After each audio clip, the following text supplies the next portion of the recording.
Hi, in this tutorial I'm going to show you what to do if File Explorer not responding in Windows 10. There is one really simple solution. I'm going to share this method with you today. So first we need to click right mouse button on icon with a start, and then we need to go to Task Manager. Now this window should be successfully displayed, but we are interested in to go to Details tab, so I click here. And now we need to find here explorer.exe process, so I click right mouse button here.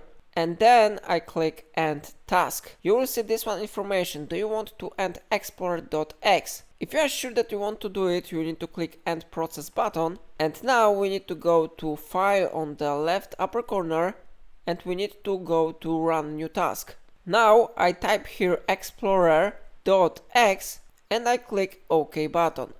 And now Explorer should be responding correctly. So it was really simple solution that I recommend you to use. So it's all for today. If I helped you to do it, remember to like this tutorial and subscribe my channel. And if you are grateful, I encourage you to buy me coffee from link in description.